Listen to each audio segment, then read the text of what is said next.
A Saskatchewan cabinet minister was in our region. Everett Hindley, the minister responsible for mental health, addictions, and rural health, toured the border city along with MLA Colleen Young. The minister visited the Lloydminster Hospital and a long-term care home. He also met with stakeholders from the Health Foundation, concerned citizens for senior care, and the mayor. One of the issues that Hindley heard while in Lloydminster was the need for more communication and partnership with officials in Alberta to remove healthcare roadblocks Lloydminster faces. Is what might be, the case in one province might be a little bit different in the other province, and so those are some of the things that we need to work on, and I think there has been some work. There's been some committees here struck in the past, and I know that previous ministers on both sides of the border have been working on this particular issue. But as I heard today from the mayor and some of the other groups and organizations that I met with, that there's still a lot of work that has to be done. Addictions and mental health is a key area of focus for the minister. He was part of an announcement today introducing a mobile harm reduction van in North Battleford, the fourth van in use in Saskatchewan, with the goal to reduce spread of sexually transmitted and bloodborne infections. While in Lloydminster, the minister visited residents in recovery. Hindley says that the addiction issue has only gotten worse during the pandemic, and grassroots organizations are key to the government's addiction reduction plan.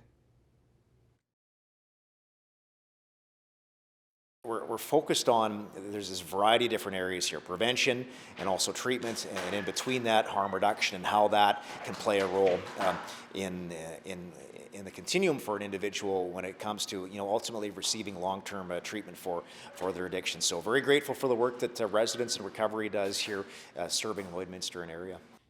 During the last council meeting, council approved a sole source procurement for the Service Sports Centre concrete rehabilitation project. Sarah Baker reports. Cooper Concrete Construction, a local corporation, will be the sole source company doing the concrete rehabilitation for the sidewalks around the service centre. What we've got is a local contractor that is able to offer us a remediation policy or package, and the allocation of the dollars was to try and get the most value we can from the work that needs to be done. The budget for the project is $80,000, and the method that will be used is not the usual rip out and replace. We had some budget. Basically, administration was looking to stretch that budget to the most possible value that they could around the Service Sports Centre. Again, rather than digging up concrete and replacing it with new concrete, resurfacing it. So I truly believe we did make the best decision today. While most council members were on board with the idea, others were not sure whether a sole source was appropriate. I think the price is appropriate. Happy to see that it's going to a local contractor. The issue that I would have taken exception to is the process at which we got there. So, we have our purchasing and procurement policy, and there are options in which you can award a sole source contract.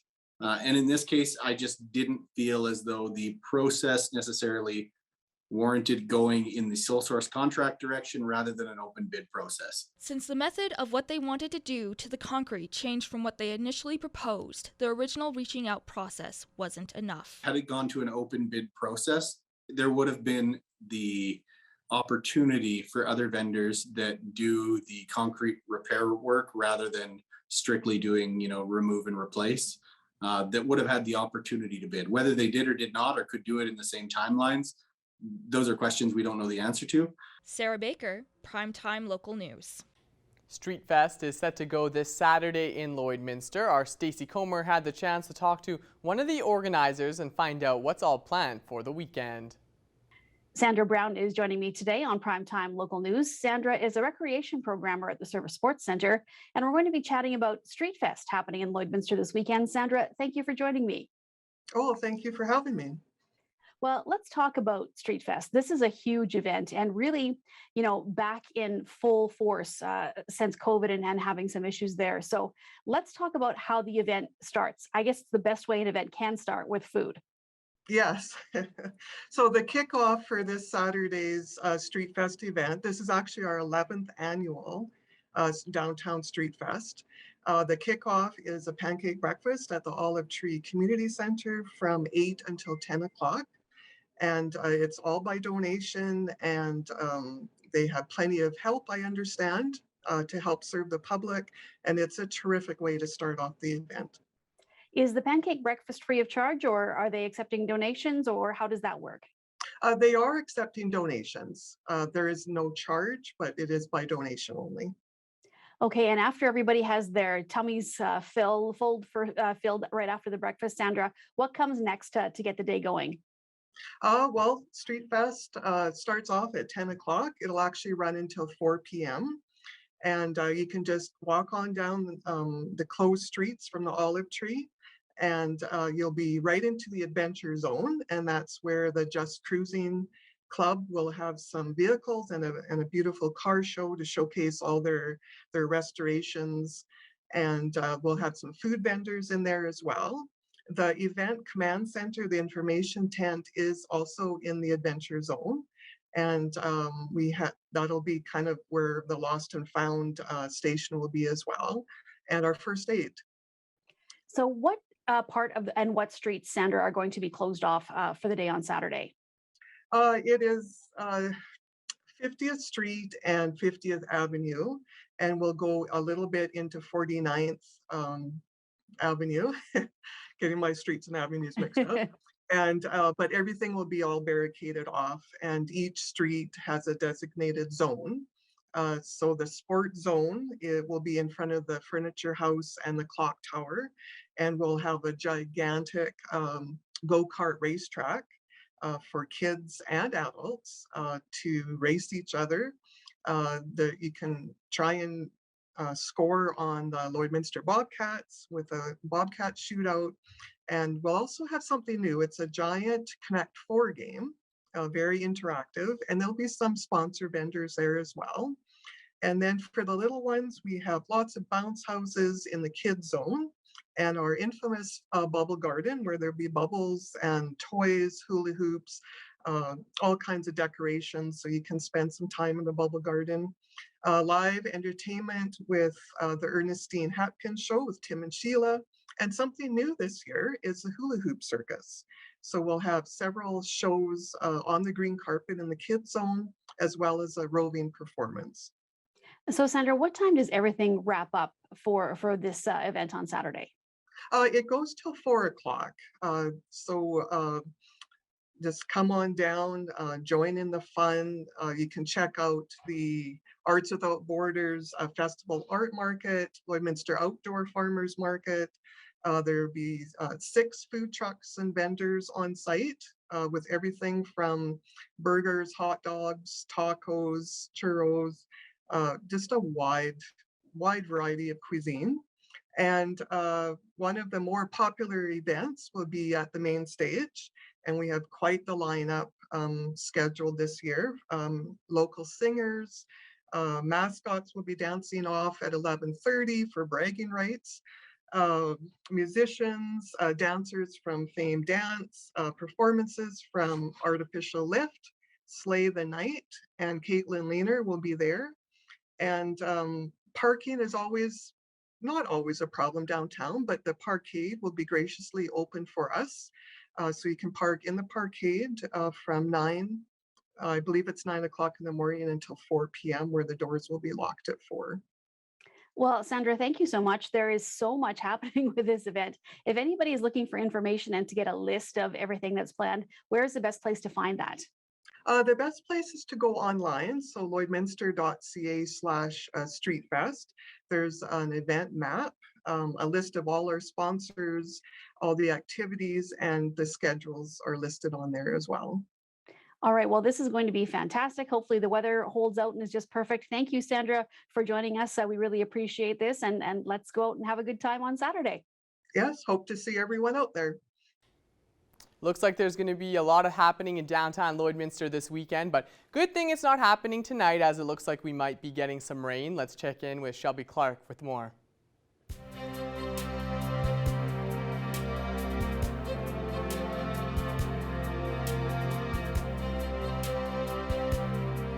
Thanks so much, Jace. Yes, unfortunately, today we do have a rainfall warning in effect. We also do have a severe thunderstorm watch in effect as well for here in the border city. So please be careful out there. I would definitely not say going outside would be recommended for tonight, unfortunately. We are still seeing not too bad of a temperature, although we are still sitting at 18. So it still feels a little bit warmer out there, but condition-wise, we are seeing some gloomier conditions right now. So hopefully everybody will be staying inside tonight because we do have some warnings coming up here.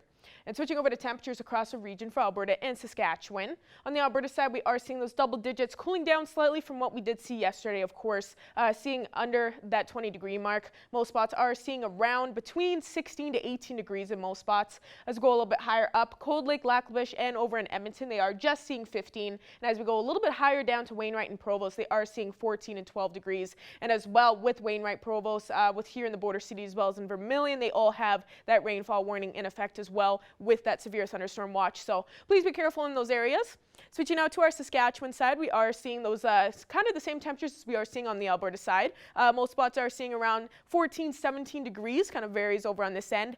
St. Walburg's at 18, while we go a little bit lower. They start to warm up slightly. 20 down in Macklin. Mason is just at 21, and over in North Battleford, they are at 23.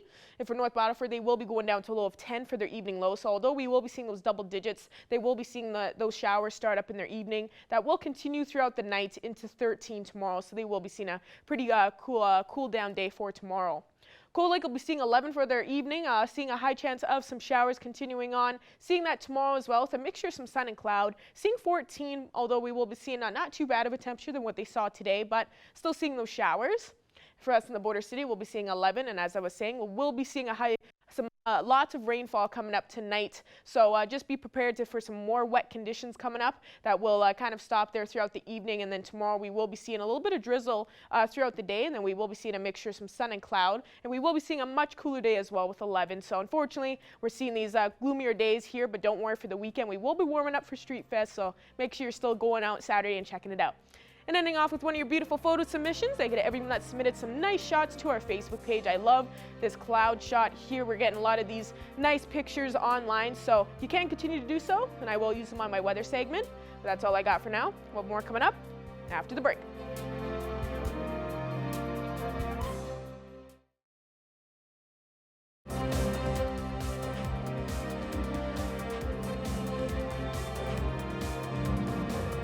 Lakeland College's healthcare aid program is continuing to improve with new funding and new ways to take the course. Our Thomas Wildman has more information on the changes. Today we have Janice Aki, the Dean of Health and Wellness and Human Services at Lakeland College, and she is here to tell us today about the new stuff coming to the healthcare aid program for 2022-2023. So thank you so much for being with us today, Janice. Thank you for having me. Pleasure to be here. What kind of expansions have you guys been making and are planning on making to the healthcare aid program that you guys are going to be offering for 2022-2023? So healthcare aid is certainly a field that's growing in our region and throughout Alberta. So to respond to the need for more healthcare aids, we are hoping to expand healthcare aid programming with a variety of delivery models. So for the past several years, we've had a blended delivery model for our healthcare aid program, where students would complete their studies in a blended format, theory at home online, and then they'd come to campus for labs, and then practicums in their home communities. What we're looking to do in 2022-2023 is give students the option to enroll in the program full-time on campus if they so choose. We'll continue with a blended delivery in Lloydminster, and we're also offering a blended cohort in Wainwright. So we're partnering with the town of Wainwright and the Wainwright Health Center to be able to give students in that region an opportunity to study at home and then come to the Wainwright Health Center for labs on weekends and do their clinical placements within the town of Wainwright. And so with these new ways of delivering the program, are you guys expecting and planning on having more applicants and more students in the program? We sure hope so.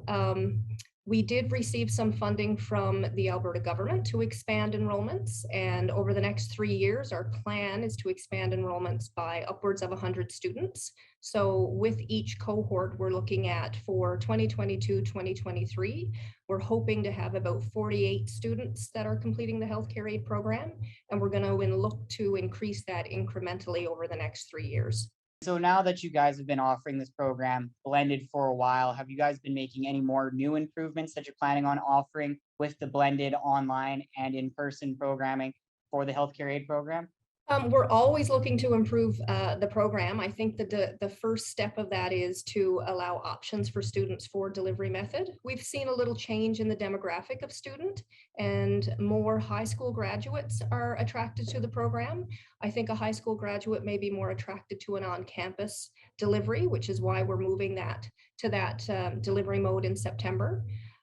Again, I think everyone is realizing the need for healthcare professionals and expanding into communities so that students can stay at home and study and not have to travel is certainly something that we're open to, and we see potential for that to happen in the future.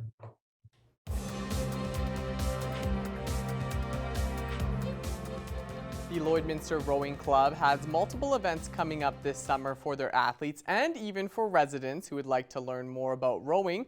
Our Adil Ahmed has the details. I'm very pleased to be joined by the president of the Lloydminster Rowing Club, Michelle Lopez. Michelle, thank you so much for coming on and chatting with me today. Well, thanks for having me today. Certainly. Well, it's a very exciting time at this time of the year now that it is summer officially. Can you kind of just explain to the audience just some of the upcoming events with the Lloydminster Rowing Club? Well, we have a lot of things going on with the Lloydminster Rowing Club. The next event for our high performance athletes is a regatta called the Alberta Open. It's in Calgary, July 2nd and 3rd, hosted on the Glenmore Reservoir. So we have 4 athletes coming from Lloydminster to compete in that event. We also have an upcoming event in Kenora, Ontario, which is later in July, about the 23rd, 24th of July, which is another event that they get to go and compete against other teams, possibly from the provinces of Saskatchewan, Manitoba, and Ontario. Our pinnacle event this year is our athletes that have been successful in the tryouts to join Team Saskatchewan and row for Team Saskatchewan at the Canada Summer Games in St. Catharines, Ontario, the week of the 14th to the 21st. Wow, well, that is a lot going on just in that short time frame alone. You mentioned a little bit about the regatta that's happening next month in Calgary, and that you're sending 4 athletes out there to Calgary. Just tell me a little bit about who those athletes are, and just mention a little bit about them. Elijah Lopez, who is one of our senior rowers, he rows at Brock University, is heading out there to compete in the Men's Open event. Jonah, his younger brother, actually is also going out to compete in the U19 events. Liam Gilby is heading out to compete as well with Jonah at the U19 events. And then Shelby Lane from Saskatoon, who started in Lloydminster, but now currently trains out of Saskatoon, is joining them. And I actually have 5, I guess. Another athlete, Presley Daschuk, is joining the Lloydminster Rowing Club and going out to Calgary to compete. How exciting is it to kind of have that many athletes competing, throughout the country and even just throughout the province? It's such an exciting time to see these athletes, discover this sport, develop in the sport, and now have some success in the sport. It's not a well-known sport for our area, or even provincially. We don't have a lot of rowing clubs across both Saskatchewan and Alberta. So it's really exciting to see them find success and enjoy the sport. Well, you mentioned a little bit about the Canada Summer Games over our phone conversation yesterday. That's going to be taking place in August in St. Catharines, Ontario. How many athletes are being sent out there, and just how exciting is it to have those athletes go all the way out east? So it's a provincial team that's being sent, Team Saskatchewan. We have 12 male athletes and 14 female athletes that'll be joining the team to compete out in St. Catharines. So through the summer, it's a lot of training camps. The training's based out of Saskatoon. So our athletes, when they're home, train here at Killarney Lake, just north of Lloydminster. But for the Canada Summer Games team, they'll be spending quite a few weeks this summer preparing with the team to work on all of their skills and then to get comfortable in crew boats, because a lot of these boats will be composite boats from athletes from Regina, Saskatoon, and Lloydminster. Awesome. Well, another thing that is coming up with the rowing club is it's kind of like an adult trial, I believe, or a junior trial to learn a little bit about rowing next month at Carolina Lake. Can you talk a little bit about that? Yeah, it's more like a camp. It's a learn to row camp. So not really a tryout, but an opportunity. We talked earlier in our chat here about that rowing isn't really well known. So we actually have a summer student that's coming out to be our summer coach that will host these learn to row events. So an opportunity for anyone in the community that wishes to learn about the sport, to try the sport, to see if it's something like they'd want to join our local club. We're hosting these learn to row camps starting the beginning of July. Lastly, just for those who do want to try out at these trial camps, whether it's adult or junior, just what's the best place where they can kind of find this information to, sign up and whatnot? Absolutely. So follow our Facebook page, Lloydminster Rowing Club. It will have all the details of the camp, as well as our Instagram page, which is Lloyd Rowing _junior. We'll have all the details. Send us a message, comment on some of the posts, and we'd be happy to help you get signed up. Awesome. Well, thank you so much again, Michelle, for coming on and chatting with me today about the rowing club and just the events that are coming up. Really appreciate you taking time. Absolutely. Thank you. It's time again to check in once again with Shelby Clark, who has another look at our weather forecast.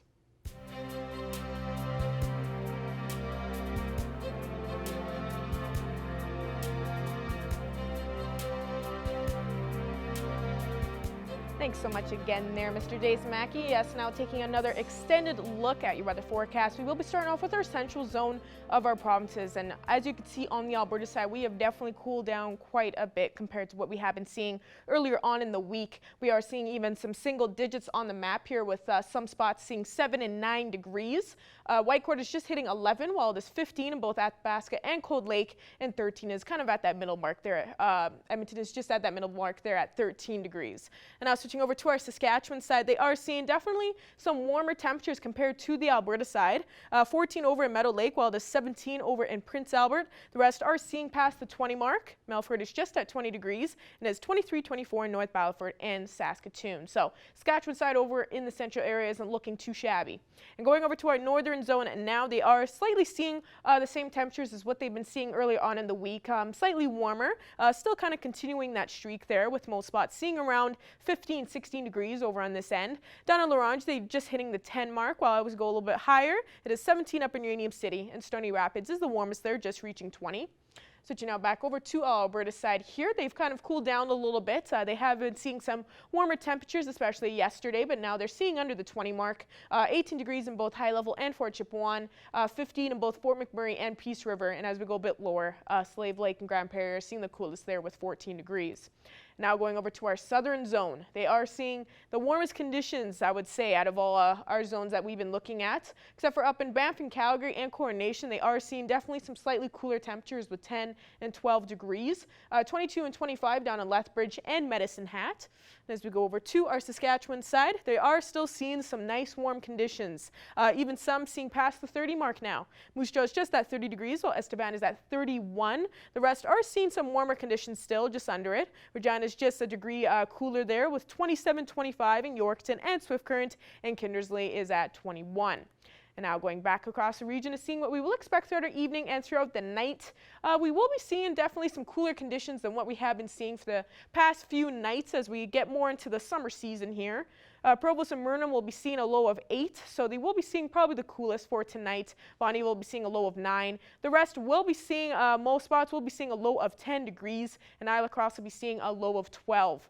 And as you can see, most of the conditions will be seeing that high chance of some rainfall starting off throughout the evening. That will continue throughout the night, and most spots will be are having that severe thunderstorm watch in effect right now, especially on Environment Canada. You can go on and check out some more info, but we are seeing a high chance of that for most spots across the region. And ending off with our 3-day forecast, we will be seeing a rough day tomorrow with 11. Not too warm whatsoever, with a mixture of some sun and cloud and some showers, but just in time for the weekend. For Saturday and Sunday, we'll see some nice sunnier days with 22 Saturday and 24 Sunday. So make sure you take advantage, go check out Street Fest and get outside for the weekend. And ending off with another nice look at another photo here. Love this one from Carol. Classic Carol, always submitting some nice pictures, some nice shot of those mammoth clouds there. absolutely gorgeous. Nice shot. You just got your phone right up there and got a close-up look. Those are probably one of the coolest looking clouds I've seen. So thank you so much for this submission. And that's all I got for now. We'll have more coming up after the break.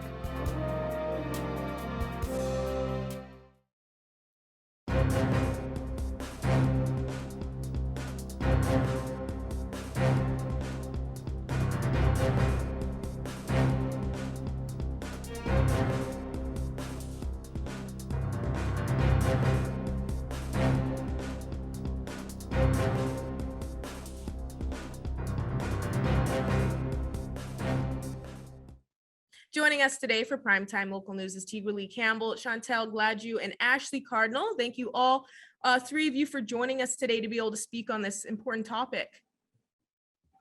Thanks for having us. For having us. Of course, no problem. Thank you all so much for giving me your time. So I just want to start off, of course, we are speaking on this walk for addictions and overdose awareness that you all are going to be having coming up here in July 18th to the 22nd. So let's get right into this. What exactly is this walk all about? Okay, I guess I can start first. Hi everyone, I'm Chantel. And so last year on July 18th, my brother had passed away from a drug overdose, and I immediately wanted to jump into action and do a walk in his honor. However, in Indigenous culture, we are to wait 1 year before we do anything in regards to remembering our past loved ones. And so I waited a year, and then I reconnected with Tigra, and I asked her if she was still wanting to collab with me to do this walk. And of course, she said yes. And so, yeah, so now we are putting together this walk for July 18th to the 22nd.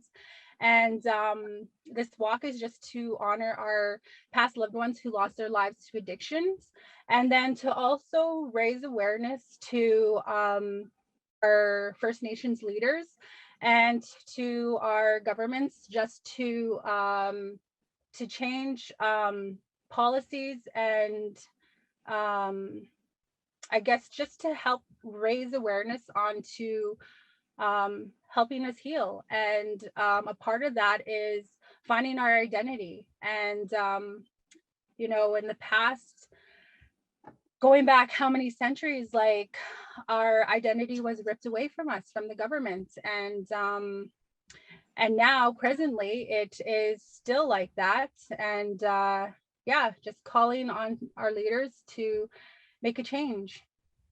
And to clarify for people out there that are interested in this walk, you know, on the details, where all can they find more information on this online for the Facebook page and whatnot? So we did create an event. I believe it's awareness walk honoring our past loved ones. I think that's exactly what it's called. And all of the information is there as well. We have the dates when we will start, where we will start, which will be at the Bonnyville Provincial Building on July 18th at 9 a.m. We'll meet there. And then we hope to be on our journey by 10. And there's a map too that's been posted. So the route that we're going to take with all of our rest stops, approximate rest stops, will be there. And then we hope to be in Edmonton the evening of the 21st. And then the morning of the 22nd, we will have a small powwow at Boyle Street, correct? Yeah. And what's the message that you really hope that people and others out there get out of this walk for addictions and overdose awareness? That I know you are raising awareness on this, but what's the message you're really hoping to spread out there and hoping that people leave with after seeing this and participating? Yeah, so a part of making this group Facebook page is to also end the stigma, because I feel like when we lose a loved one to addictions, whether it's like alcoholism or drugs, I kind of feel like people like the families have like a tendency of like feeling shame or feeling like guilt.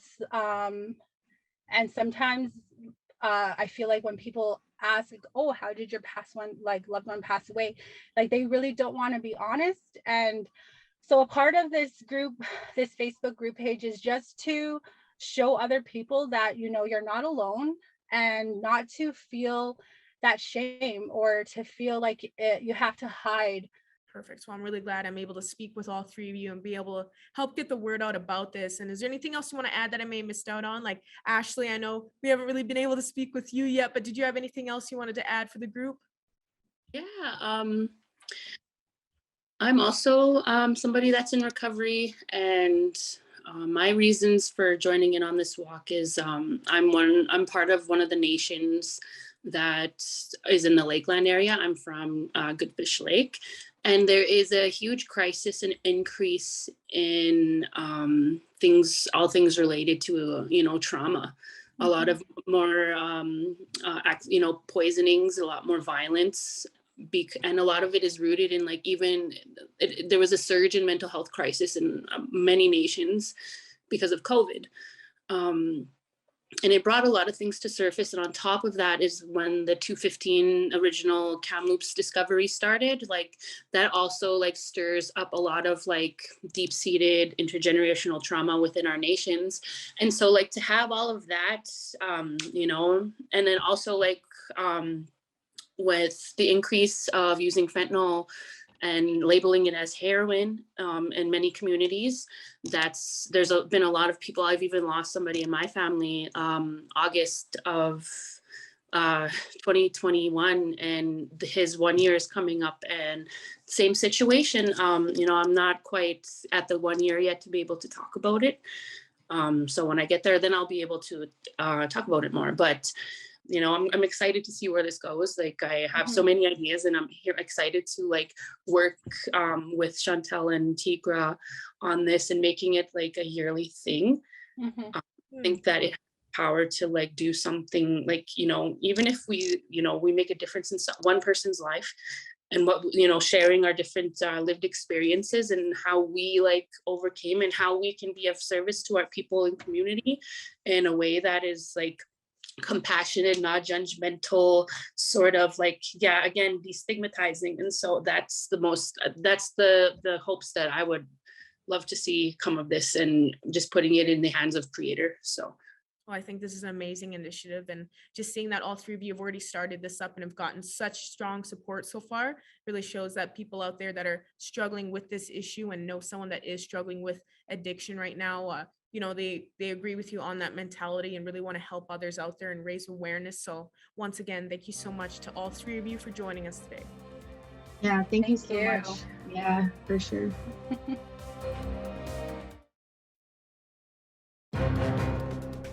Furniture set and design supplied by Furniture Gallery and Furniture House, downtown Lloydminster.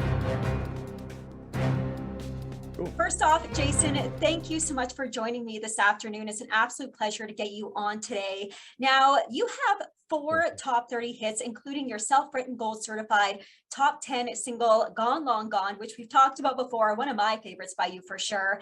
You're the 2021 Music Newfoundland Indigenous Artist of the Year, and you're a singer, songwriter, and producer. This is just the coolest. Now, you are a growing name in the country music scene. You have been for quite some time, but for those who may not know who you are, tell us a bit about yourself. I started in the industry professionally back in 2013. My first single was a cover of an Armin van Buuren song that you might have heard on those commercials for the travel agencies that go down south. But it's called "This Is What It Feels Like," and that was the start of my career. And it's been going great ever since. I'm very blessed to be able to do what I do. I'm from Newfoundland, very small town in Newfoundland. To this day, I still live there, a town of 200 people called Fox Island River. And so this every day that I get to do this for a living is a dream. Definitely something I've always wanted to do, and I'm so blessed to be able to do it. Well, I've loved your music for quite some time now, and we are going to be talking about your latest single, Shoot Me Down, here in a couple of minutes. That's why we did bring you on today. But you have a few shows lined up this summer already. But the one that is so great, that is so exciting for us here in Alberta, is the fact you're coming back to Alberta. You're going to be heading to K-Days in Edmonton. And that's super exciting because I think this is the first one back in a couple of years. So the audience is going to be just massive, I believe. Oh, 100%. It's going to be so fun. I can't wait to get back. I was just in Grand Prairie actually for a fundraiser corporate show for the Friendship Center in Grand Prairie, which the thing of it was, it wasn't a public event. It was only for corporate. So unfortunately, you know, everybody couldn't come out to have fun and have a good time. So this one, K-Days, it's a free show. You know, everyone could come out and just have an awesome time and pretend, you know, we're back. Well, I guess we don't have to pretend anymore. We are back to normal. So it's going to be great. I can't wait. It is going to be so exciting. That's happening on July 25th. You're making your way to Edmonton. Now, we're talking about your new single that just came out just in time for summer, Shooting Me Down. This song is your take on an early Eddie Eastman song, the classic song from 1980, Lifting Me Up, Letting Me Down. So what inspired you to do this version of this song? Yeah, this is the only one off the new EP, Time Traveler Side A, that actually I didn't write with my buddy Jerry. This one, I've always loved this song. Eddie Eastman is actually from Newfoundland, and he's in Nashville now. But I mean, he's a member of the CCMA Hall of Fame, and you know, he's won Junos and CCMA awards, and you know, I've always known the song. So I had I had one song left for this album, and yeah, I said, you know what, let me just give it a crack at just reimagining the song and see what I could get out of it. And I sent it to Eddie, and he loved it, and his wife loved it, which was important. And so we decided to put it on the album, and it's a single, so we're really excited about it. Very excited about it. It is so good. Now, of course, the inevitable question, where can everybody find out more about you and your music and where you're playing this summer and what you're doing? Just go to my website, jasonbenoitmusic.com. The whole list of performance dates and all my music and social media links are all there. It'd probably be the best and easiest way to find me if you want to find me. So Jason, those are all the questions that I have on my end for this afternoon, but is there anything else you want to mention or talk about? I just want to say how excited it is to be back doing live shows. And you know, I hope everybody comes out to the show in Edmonton for K-Days, and it's I'm telling you, the energy at these shows, the live shows now it's something that's next level, because there's, you know, everyone's been cooped up for the last few years, and it's great for everyone to be back out again. And thank you so much for your support and getting me on the interview for today. I appreciate it. It's my absolute pleasure. Thank you so much, Jason. You are taking Shoot Me Down to the stages this summer, and it is available everywhere you get your music right now. Thanks so much for joining me, Jason. Thanks so much, Sarah. And off with a quick look at your 7-day forecast now. We will be seeing a pretty gloomy day tomorrow, so get ready for 11 tomorrow for our Friday, but we will be picking it back up Saturday and Sunday just in time for the weekend and Street Fest, so make sure you get outside and enjoy that. And then we will be continuing that warm streak into next week with 20 on Monday, seeing those 19s next Tuesday and Wednesday. We will be seeing some sunnier days coming up, and then next Thursday we will be back to 21. Awesome. Thank you so much, Shelby, and thank you for joining us tonight for Primetime Local News.